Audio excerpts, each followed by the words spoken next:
आदरणीय अध्यक्ष महोदय जी, सबसे पहले मैं इस सदन में मौजूद सभी माननीय सदस्यों का, मीडिया के साथियों का, सबको नववर्ष की शुभकामनाएं देता हूं।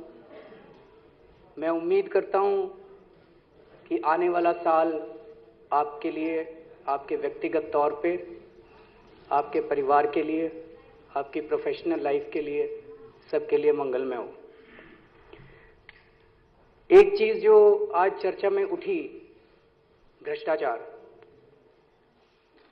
मैं इस सदन को पूरा विश्वास दिलाना चाहता हूं कि भ्रष्टाचार का कोई भी मामला हो, चाहे वो पिछले 15 साल में दिल्ली सरकार ने भ्रष्टाचार किया हो, चाहे वो एमसीडी में हुआ हो, चाहे हमारी सरकार के दौरान कोई भ्रष्टाचार करे, मैं इस सदन को ये विश्वास दिलाना चाहता हूं कि उनको बख्शा नहीं जाएगा और उनके खिलाफ सख्त से सख्त कार्रवाई की जाएगी।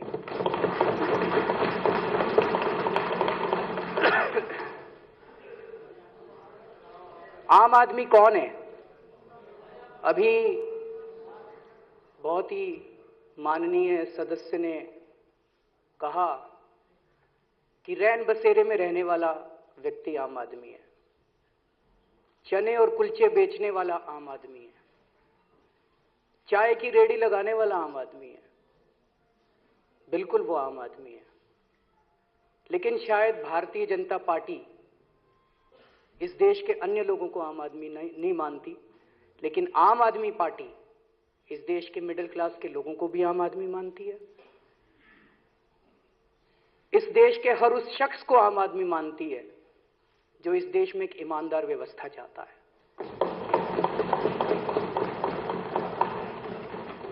जो इस देश में आज एक बेईमान व्यवस्था चाहता है और बेईमानी से जीना चाहता है। वो खास आदमी है, चाहे उसके पास पैसे कम हो चाहे पैसे ज्यादा हो, लेकिन जो व्यक्ति आज इस देश के अंदर ईमानदार व्यवस्था चाहता है, चाहे वो ग्रेटर कैलाश में रहता हो चाहे झुग्गी में रहता हो, वो इस देश का आम आदमी है।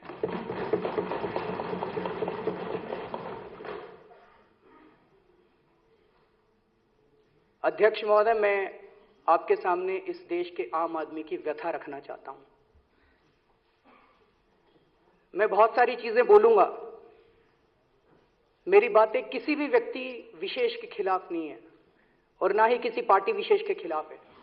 हमारी किसी पार्टी से दुश्मनी नहीं है, हम यहां पार्टियों की राजनीति करने के लिए नहीं आए हैं और ना मैं आज यहां पे सरकार बनाने के लिए या बचाने के लिए या सत्ता में आने के लिए यहां पे आज खड़ा हुआ हूं।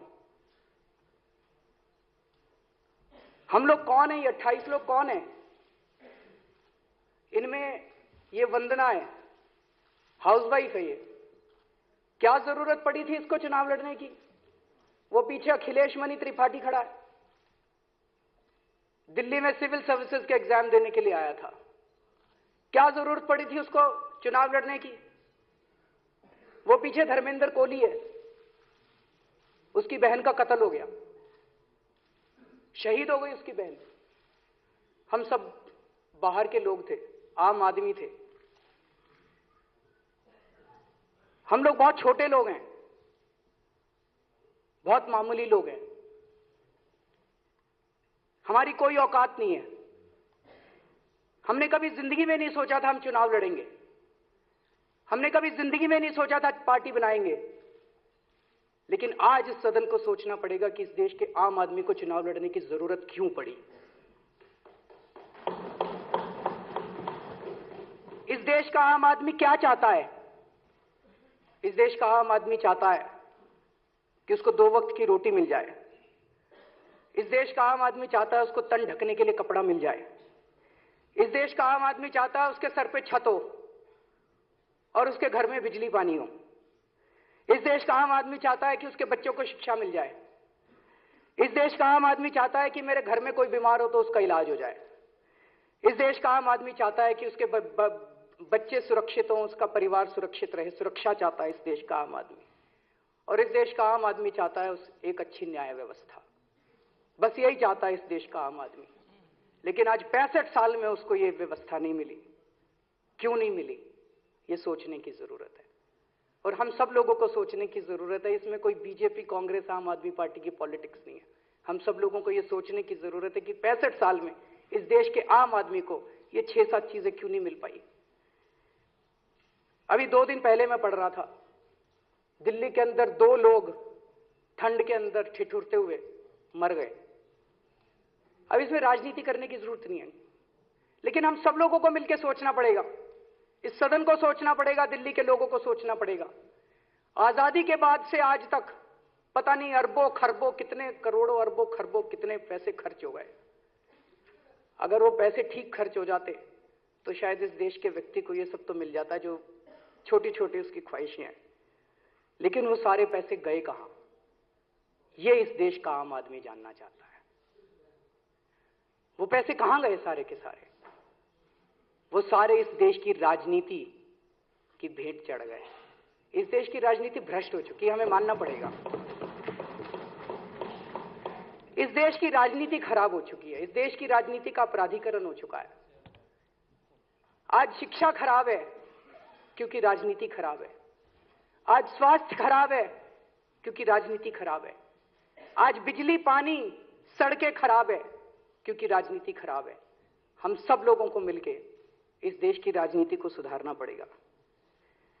जब आम आदमी का जीना मुश्किल हो गया बहुत ज्यादा, तो 2 साल पहले जब आम आदमी का जीना मुश्किल हो गया बहुत ज्यादा, तो 2 साल पहले इस देश के आम आदमी ने, आम औरतों ने, आम बच्चों ने, आम बूढ़े लोगों ने, सब लोगों ने सड़क के ऊपर उतर के, लाखों करोड़ों लोगों ने सड़क के ऊपर उतर के आंदोलन किया और कहा अपने नेताओं से, आदरणीय नेताओं से, कि भ्रष्टाचार के खिलाफ कानून बनाओ, भ्रष्टाचारियों को जेल भेजो। लेकिन इस देश के नेताओं ने उनकी नहीं सुनी। इस देश के नेताओं ने इस देश के आम आदमी को ललकारा कि अगर तुम्हारे में हिम्मत है तो चुनाव लड़के दिखाओ। इस देश के नेताओं ने ललकारा इस देश के आम आदमी को, अगर हिम्मत है तो चुनाव लड़के दिखाओ और खुद सदन में आ जाओ और खुद अपना कानून बना लो। उन्हें लगा, इस देश के नेताओं को लगा कि इस देश का ये आम आदमी तो मरा हुआ आदमी है, कुचला हुआ आदमी है, ये क्या चुनाव लड़ेगा, ये हमारे सामने क्या खड़ा होएगा, हमारे पास तो इतना पैसा, इतना बाहुबल है, इस देश का आम आदमी क्या चुनाव लड़ेगा। लेकिन शायद इस देश के नेताओं ने अपनी जिंदगी की सबसे बड़ी भूल की थी। वो भूल गए कि इस देश के खेतों के अंदर आम आदमी हल जोतता है, नेता हल जोतने के लिए नहीं जाते।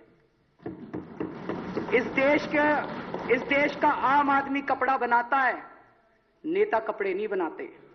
इस देश का आम आदमी मकान बनाता है, नेता मकान नहीं बनाते। इस देश का आम आदमी ऑटो चलाता है, नेता ऑटो नहीं चलाते। इस देश का आम आदमी चांद पे जाता है, नेता चांद पे नहीं जाते। इस देश का आम आदमी रिसर्च करता है, नेता रिसर्च नहीं करते। जब इस देश के आम आदमी के पास कोई चारा नहीं बचा, तो इस देश के आम आदमी ने तय कर लिया कि ठीक है, इस बार चुनाव भी लड़के दिखाएंगे। पैसे तो थे नहीं और भ्रष्ट राजनीति से लड़ना था, गलत पैसा ले नहीं सकते थे, तो लड़ाई राजनीति को साफ करने की थी। इसीलिए तय किया, हारे या जीते, सच्चाई का साथ नहीं छोड़ेंगे। सच्चाई के रास्ते पे लड़ाई शुरू हुई। एक लगभग असंभव सी लड़ाई थी। किसने सोचा था 1 साल पुरानी पार्टी 28 सीट जीत जाएगी? किसी ने नहीं सोचा था। असंभव लड़ाई थी, जीत की संभावना बिल्कुल 0 लग रही थी। नेता मजाक उड़ाते थे हमारा, लेकिन कहते हैं ना, जिसका कोई नहीं होता उसका खुदा होता है। भगवान, ईश्वर, अल्लाह, वाहेगुरु, ये असहाय का साथ देते हैं। सच्चाई हार नहीं सकती। 4 दिसंबर को और 8 दिसंबर को चमत्कार हुआ, आम आदमी जीत गया। इस देश के आम आदमी की जीत हुई। अध्यक्ष महोदय, पहले मैं भगवान पर यकीन नहीं किया करता था, लेकिन मुझे यकीन हो गया कि भगवान तो है, ईश्वर तो है, कहीं ना कहीं कुछ तो है। सच्चाई कभी हार नहीं सकती। दिल्ली के आम लोगों ने इस देश से भ्रष्ट राजनीति को उखाड़ने की दिशा में पहला कदम उठाने की जरूरत की है। तो अध्यक्ष महोदय, आज इस सदन के सामने प्रश्न है कि आम आदमी की इस लड़ाई में इस सदन का कौन कौन सदस्य आम आदमी के साथ खड़ा है। यह लड़ाई देश से भ्रष्ट राजनीति समाप्त करके सच्चाई और ईमानदारी की राजनीति कायम करने की लड़ाई है। आज इस सदन के सामने प्रश्न है कि इस सदन का कौन कौन सदस्य देश में सच्ची और ईमानदार राजनीति कायम करने की इस लड़ाई का हिस्सा बनना चाहता है। दिल्ली के आम आदमी के कुछ मुद्दे हैं, इनमें 17 मुद्दे मैं इस सदन के समक्ष रख रहा हूं और आज इस सदन के सामने प्रश्न है कि कौन कौन सदस्य इन मुद्दों का समर्थन करते हैं। अध्यक्ष महोदय, इस देश के अंदर एक अजीब किस्म का वीआईपी राज है। एक मंत्री जाता है तो सारा ट्रैफिक रोक देते हैं। क्यों रोकते हैं भाई? कहते हैं जी मंत्री जी का समय बड़ा कीमती है, ट्रैफिक लाइट में खड़े हो गए तो उनका समय बर्बाद हो जाएगा। मैं तो बहुत मामूली आदमी हूं, मैंने बताया 6 ही दिन हुए हैं, 7 ही दिन हुए हैं। मैं तो 6-7 दिन से ट्रैफिक लाइट पे भी रुकता हूं, मेरा तो कोई टाइम खराब नहीं हुआ अभी तक।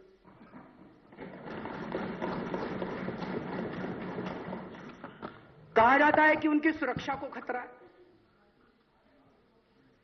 देखो जी, जब तक ऊपर वाले की इच्छा है तब तक आपका कोई कुछ बिगाड़ नहीं सकता, और जिस दिन ऊपर वाले की इच्छा खत्म हो गई तो पूरी दुनिया का इतिहास उठा के देख लो, कोई आपको बचा नहीं सकता, चाहे कितने बॉडीगार्ड आप लगा लो। तो हम चाहते हैं कि दिल्ली से ये वीआईपी कल्चर खत्म होना चाहिए और इस देश से भी ये वीआईपी कल्चर खत्म होना चाहिए। ये पहला मुद्दा है। दूसरा, जन लोकपाल बिल का मैं सहमत हूं। श्री हर्षवर्धन जी ने कहा कि दिल्ली के अंदर एक लोकायुक्त कानून है, पर वो बहुत कमजोर है सर। वो कानून बहुत कमजोर है, उस कानून के अंदर कुछ नहीं कर सकते। आपने तो देखा है पिछले कई सालों में जो लोकायुक्त कहते हैं उसको कूड़े के डिब्बे में डाल दिया जाता है, उसको तो बदलने की जरूरत है। तो दूसरा हमारा मुद्दा है कि दिल्ली के अंदर एक सख्त कानून पास किया जाए भ्रष्टाचार के खिलाफ। ऐसा कानून पास किया जाए कि अगर कोई भ्रष्टाचार करे तो भ्रष्टाचारियों की रूह कांप उठे। भ्रष्टाचारियों को जेल होनी चाहिए, जल्द से जल्द होनी चाहिए और सख्त से सख्त सजा मिलनी चाहिए। और इसी कानून के अंदर यह होना चाहिए। आज इस देश का आम आदमी जब किसी सरकारी विभाग में काम करवाने जाता है, राशन कार्ड बनवाना हो, पासपोर्ट बनवाना हो, वृद्धावस्था पेंशन लेनी हो, कुछ भी करना हो, पैसे देने पड़ते हैं, बिना पैसे के काम नहीं होता। तो इसी कानून के अंदर सिटीजन चार्टर का भी होना चाहिए कि हर काम की समय सीमा तय हो। अगर उतने समय में काम नहीं होगा, अधिकारियों को सारे रिसोर्सेज दिए जाएं ताकि वो काम कर सके समय सीमा में। लेकिन अगर उतने कम समय में काम नहीं होगा तो फिर कोई ना कोई पेनल्टी तो लगनी चाहिए उस अफसर के ऊपर। इसका भी प्रावधान इस कानून के अंदर हो। यह हमारा दूसरा मुद्दा है।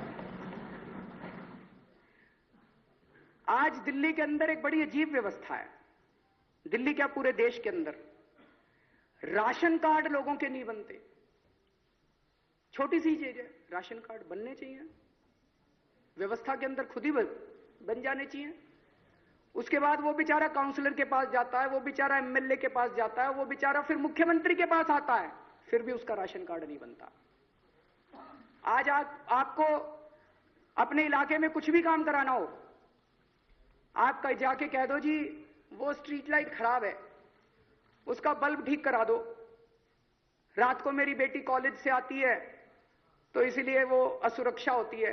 आप किसी के पास चले जाओ, सरकार कहेगी पैसा नहीं है। लेकिन हम देखते हैं एक ही फुटपाथ तोड़ तोड़ के बनाते रहते हैं।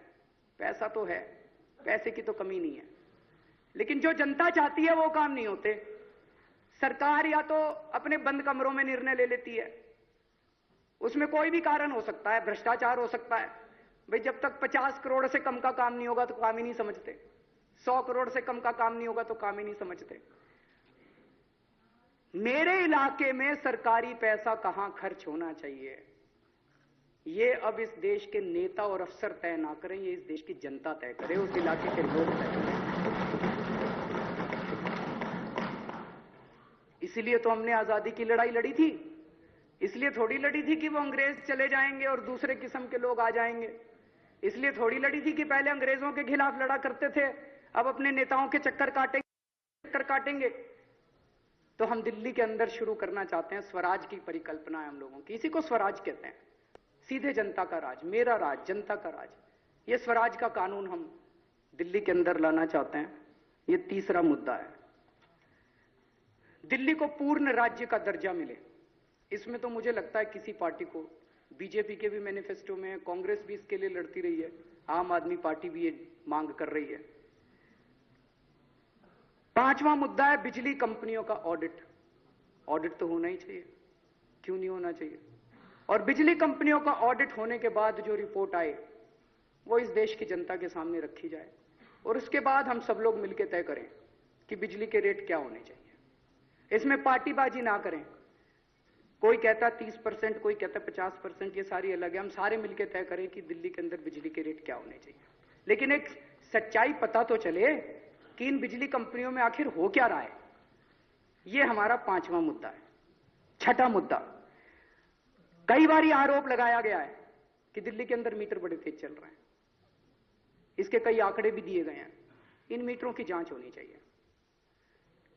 सातवां मुद्दा, दिल्ली में पानी की व्यवस्था। कई सारे माननीय सदस्यों ने यह मुद्दा उठाया, मैं पूरी तरह से सहमत हूं। दो मुद्दे हैं पानी को लेके। एक तो मुद्दा यह है कि दिल्ली के अंदर पानी के बिल बहुत आ रहे हैं जी। कुछ लोगों ने कहा कि मीटर तो 4 लाख हैं, 5 लाख हैं, जितने भी हैं, लेकिन जो बिल आ रहे हैं वो बहुत आ रहे हैं और जनता बहुत ज्यादा दुखी है उन बिलों से। तो उनको तो थोड़ी रिलीफ मिलनी चाहिए। उनको अगर, चलिए मान लीजिए 4 ही लाख लोगों को मिल गई रिलीफ, क्या फर्क पड़ गया? चलिए मान लीजिए 2 ही लाख लोगों को मिल गई रिलीफ, 2.5 लाख लोगों को मिल गई रिलीफ, अच्छा ही काम हुआ ना, कोई बुरा तो नहीं हुआ। तो एक तो बिल की समस्या है, दूसरी समस्या है पानी पहुंच नहीं रहा लोगों के घरों में। इसके लिए हम सब लोगों को मिलके, तो अभी कितना पानी दिल्ली में आ रहा है, मैंने दिल्ली जल बोर्ड के सीईओ साहब को बोला है कि जरा बताएं तो सही कि डेली बेसिस पे पता तो चले कि दिल्ली के अंदर कितना पानी आया, कितना पानी किस इलाके में गया, ताकि हम उसको वेबसाइट पे डाल देंगे जी, भाई आज इतना पानी आया था, इतना पानी इस इलाके में गया। मीटर तो लगाओ, बल्क वाटर मीटर तो लगाओ जगह जगह। उसके बाद जिन जिन इलाकों में, एक माननीय महोदय ने संगम विहार का नाम लिया, संगम विहार है, देवली है, अंबेडकर नगर है, महरौली है, वसंत कुंज है, कई इलाकों में पानी नहीं आ रहा जी।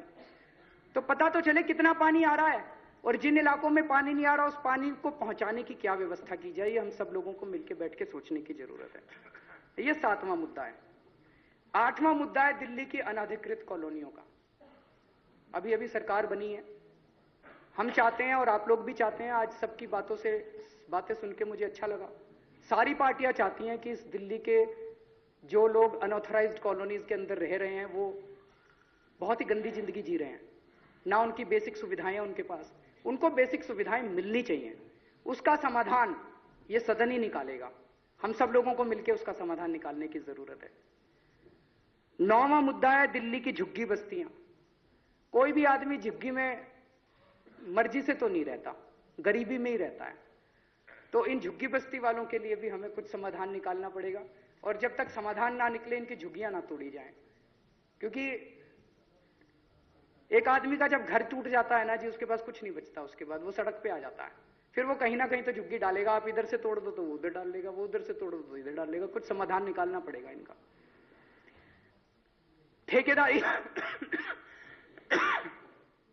ठेकेदारी के ऊपर कई लोग रह रहे हैं। एक माननीय सदस्य ने मुद्दा उठाया, मैं बिल्कुल सहमत हूं जी, लेकिन अभी 4 ही दिन की सरकार है, आपके साथ बैठ के ही इसका भी समाधान निकालेंगे कि ठेकेदारी में उनसे 10,000 रुपए पे दस्तखत कराते हैं, 4,000 रुपए उनके हाथ पे रखते हैं, 20,000 पे दस्तखत कराते हैं, 8,000 रुपए उनके हाथ पे रखते हैं, उनका पीएफ काटते हैं, जमा नहीं कराते, उनका ईएसआई नहीं जमा कराते। तो इनका शोषण भी बंद करना पड़ेगा, इन ठेकेदारी पे काम करने वाले लोगों का। 11वां मुद्दा है व्यापार एवं उद्योग।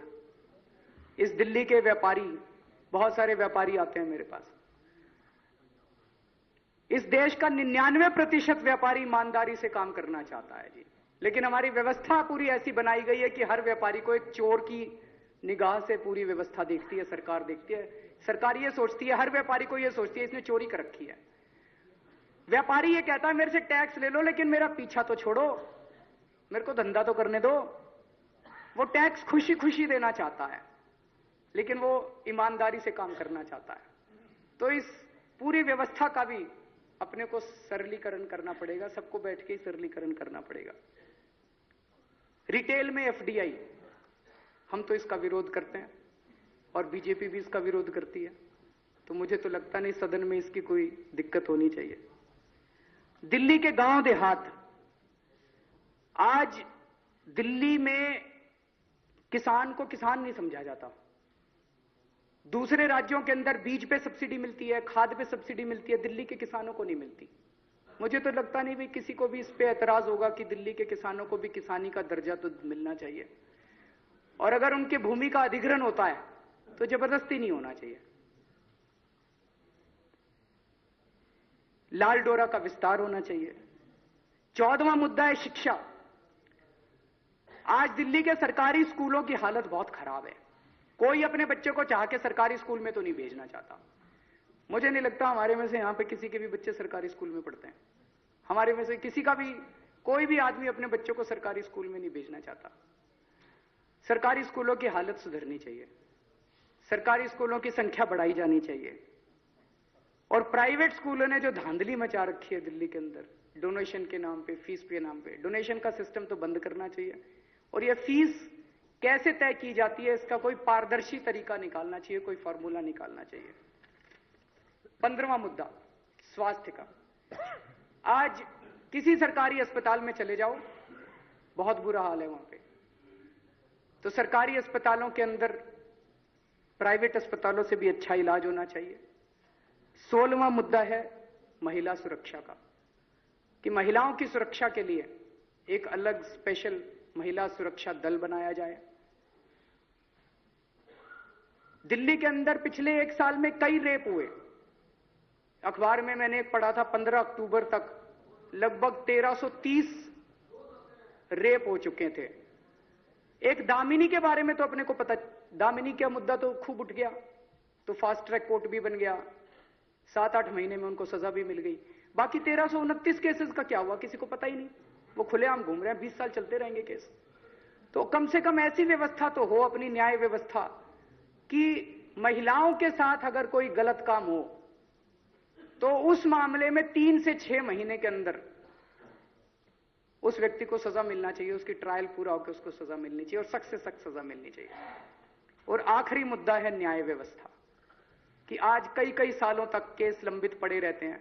ये तो हम सब लोग मिलकर कर ही सकते हैं कि दिल्ली में जितनी अदालतें हैं, निचली अदालतें, इनकी संख्या बढ़ाई जाए, इनके जजों की संख्या बढ़ाई जाए, ताकि लोगों को जल्दी उनके केसों का निपटारा हो सके। तो माननीय अध्यक्ष महोदय, जैसा मैंने कहा, मैं अपनी पार्टी के लिए समर्थन मांगने नहीं आया जी, मैं अपनी सरकार के लिए भी समर्थन मांगने नहीं आया।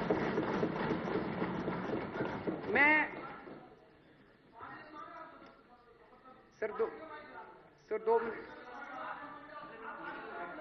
मैं 2 मिनट पूरा कर लेता हूं, बस आखिरी तीन